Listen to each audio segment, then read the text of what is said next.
there are tons of things that I'm doing, but there's about 4 buckets of my focus to build a sustainable branding agency. And we're an agency that does strategy, then design, and content. But we do it a little bit differently in that we think it's kind of lazy and considered probably malpractice in any other profession to prescribe to you a solution without doing a proper diagnostic. And this isn't a discovery call. This is truly diagnostic. It's us understanding what is going on in this brand. What do they want? What do they need? What are the business objectives? Are they trying to grow revenue in a new market? Are they trying to take this product and turn it around? Are they trying to get clear on who their customer is because they're seeing people coming into their market and competition has started to rise? Whatever it is, we're looking at the business objectives first, and we're getting a true diagnostic of what's going on. Then we get into creative second. Then we figure out what is the creative we need to get in front of people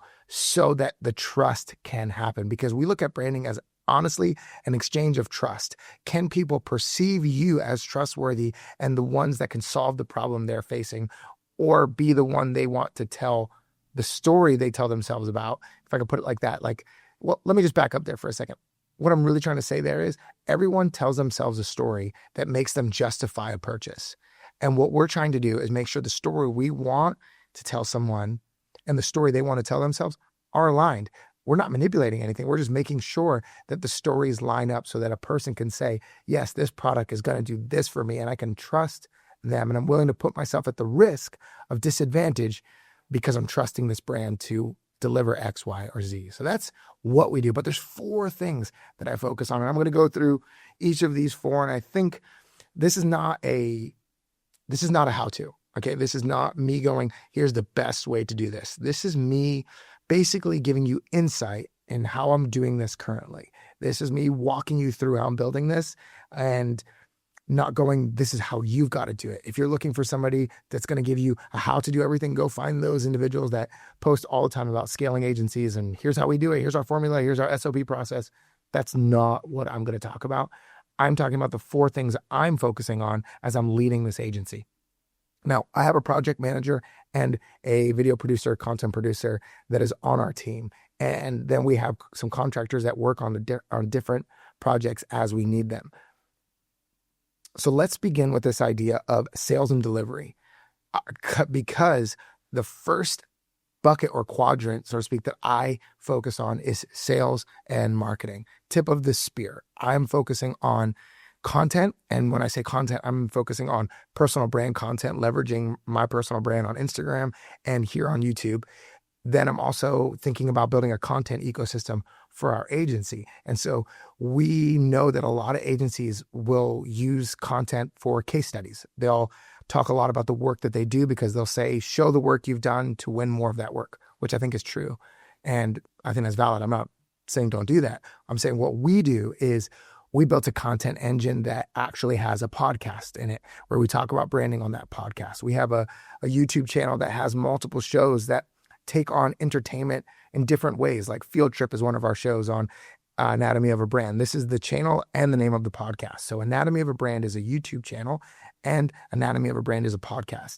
But in that YouTube channel, there's a show called Field Trip where we go around Nashville looking at brands in real life, going to retail, restaurants, hospitality, and experiencing these brands and talking about our experience and what went well with them. So we knew that if we wanted to associate ourselves and build trust with our taste, we wanted to create a content ecosystem that would do that. So we spend a lot of time, and I spend a lot of time thinking about content, both personal brand content for my own and content for our content ecosystem, Anatomy of a Brand. Now, the other part of this is I focus a ton on getting in networking, going, I'm going to go to this place and connect with these individuals. I'm going to figure out ways to build relationships. So I'm understanding our sales cycle, knowing that how long does it take for us to genuinely move someone from inquiry to bringing them on as a client and working with them. And I then build those relationships. I nurture them. Some of them are quicker than others, but that's where I spend a lot of my time. Lunches, coffees, just getting to know people and getting to know their businesses to see if we can actually help them. And then I focus on thinking about our funnel. What is that actual process we have that whether we're good at it or not, that's not what I'm saying. I'm just saying that's one of the areas I think about inside sales and marketing. I think about the funnel. I think about how are we converting? How are we moving people from a lack of awareness to a decision and an action we want them to take? And how are we doing that? And so sales and marketing also includes me tracking with our team our revenue. I don't hide revenue from our team. I don't have them sitting away working and then me just thinking about the numbers.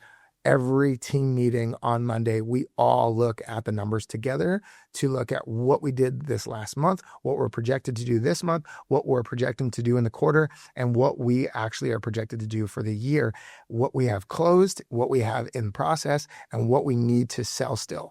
That gets everybody owning this process together. And I do that with our whole team. That's sales and marketing quadrant. The next quadrant I have is I work on organizational health and culture. I have a big, big value for leadership. I think that is the hidden advantage and the kind of unfair competitive advantage for brands that thrive, which is organizational health. I don't think many creatives and I don't think many brands and founders think about organizational health enough. And so I spend a ton of time here as well, which looks like team development. And so team chemistry. How is our team interacting with each other? How does our project manager work well with our videographer, with our designers, so that not only is a project smooth, but that people actually relate well to one another, that there's true emotional intelligence happening, that people are able to communicate how they're feeling about projects, whether they feel overloaded, whether they feel that there's too much on their plate or not enough, or they don't like the way that the project is being managed, or they don't like the way that our team our project manager is giving me feedback about how this person on our team isn't doing this, or this person on our team is not. We don't keep everything cloaked behind things and under the rug. I work really hard to make our culture healthy, to build trust with one another, which means confrontation, having hard conversations. Doesn't mean we look for fights, but we look to make sure that we're being honest enough that it could cause an argument. Then I spend a ton of time on vision. Where are we going? What's the overall target for this, both on a revenue level and on a purpose level? What are we trying to achieve? And what's our mission about that? The next thing I do is individual development.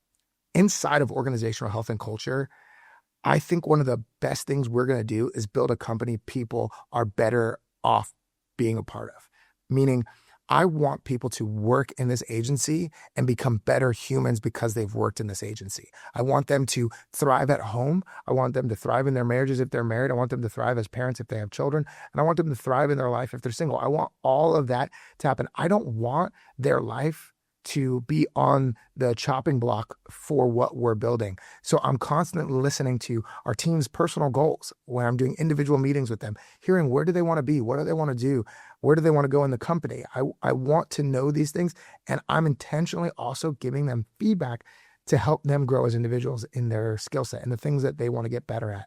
So I'm getting a sense of a roadmap for them. I'm not just giving them projects. I'm saying, you matter here, because one of the best things we're going to do is build an amazing company, not just do great work for clients. We're going to build a company people love being a part of. So inside of that, I hear, what are their goals financially? What do they want to make? That doesn't mean I can always hit that, but it does mean I'm aware of it. And money is never a scary conversation. I don't think they're prideful or arrogant when they talk about what they want to make. I don't make that a, wow, you're ungrateful. I understand how money helps enable the life they want to live, and we get to participate in that. I'm not shaming them for talking about money. I'm not saying, well, you know what, how ungrateful you are. No, I want them to feel safe here to talk about money. So I focus a ton on organizational health and company culture. Why do we exist? What are we doing? Who's doing what? All of that over and over and over again. It's going to make us go further, more sustainably. I told you, I'm not looking to build the fastest to $1 million. I'm looking to build a sustainable agency that everybody thrives in. So I think organizational health is actually the competitive advantage we have. The next thing I do is quality control. There's a concept called the 10-80-10, and it's for pilots. It's this idea that when pilots fly planes, they focus on the first 10, takeoff and landing. Autopilot does a lot of the middle. So takeoff and landing are where I spend a ton of time on projects. The initial vision, the creative direction, where are we going with this project? What are the goals of this project? And then from there, the actual delivery. because if I get stuck in making the deliverables, if I get stuck actually going from sales and then delivering it, we're just not going to be able to move sustainably. It's not possible.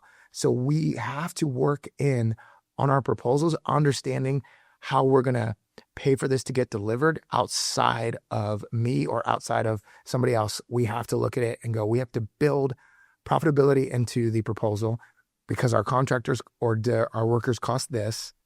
Then we have to think about, okay, well, if that's the case and we are going to have X, Y, or Z do this project, then how do we set the right tone for it, set the right vision?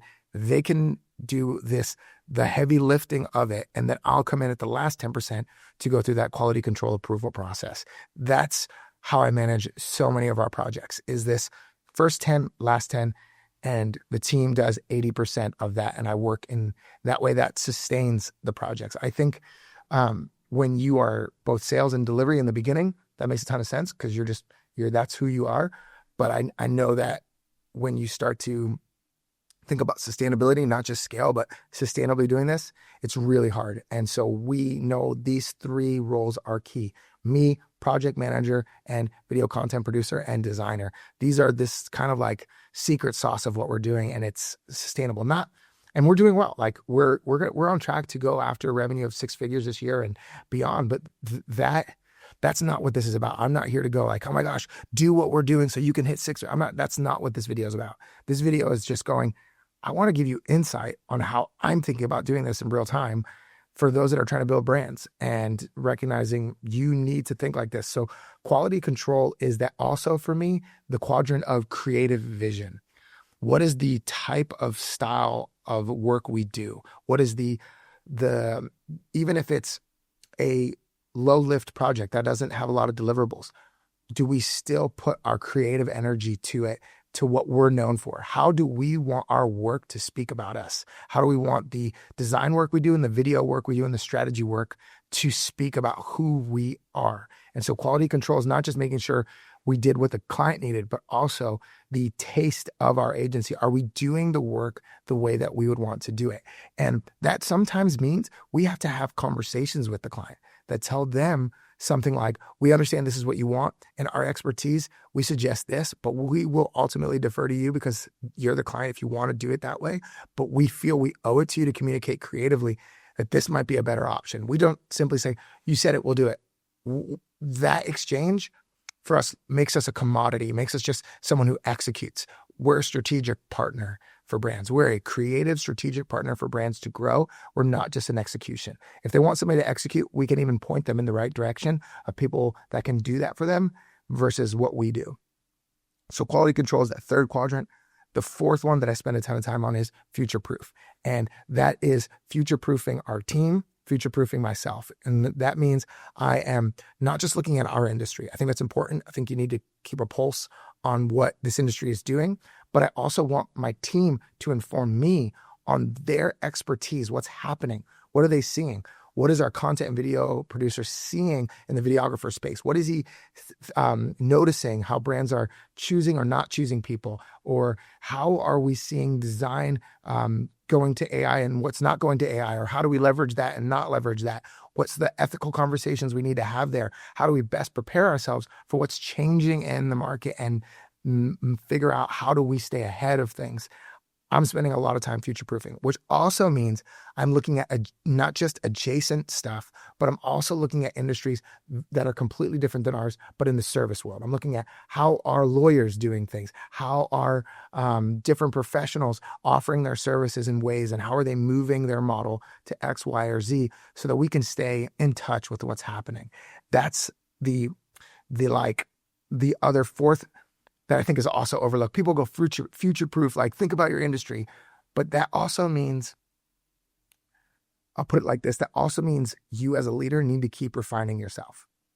I future-proof myself as a leader by making sure I am learning and developing and staying on the cutting edge of thought in all different fields. I'm not just sitting in my lane of branding and going, I'm only going to learn about this. I'm actually looking at all the way from chefs to philosophy to leadership to design to artists to psychotherapy to counseling. I'm looking at all these different things to refine who I am, because that will future-proof me and our team for whatever comes ahead, because we can't guarantee what comes ahead, but we can create the right skills that makes us agile for what's ahead. Again, this isn't a how-to video. This is just an insight. You could hate all of this and I won't care. It's honestly more me telling you, this is what I'm doing. And if you're looking for insight into what somebody's really doing, that's not teaching it to you like a guru, but it's just going, this is what I'm doing. Those are my 4 quadrants. Sales and marketing, I'm spending a ton of time in. Organizational health and culture and team development. Quality control and creative taste, and future-proofing. Now, on this channel, I talk about exploring the human side of branding. Sometimes it's about the individual, because I look at future-proofing and I talk about all kinds of stuff. So sometimes it's about individuals and where you are as a person. Sometimes it's how to help brands think like movements or bigger, how to navigate things as a creative. If you like all of that, then subscribe to the channel. I would love to have you along the journey. If you're building an agency, I'd love to hear in the comments the things you're focusing on. And then the last thing I would say is, if you want to dive into our content ecosystem, go to Anatomy of a Brand on YouTube or on Instagram, and you can find us there. Then if you want us to work with you, just go ahead and DM us there.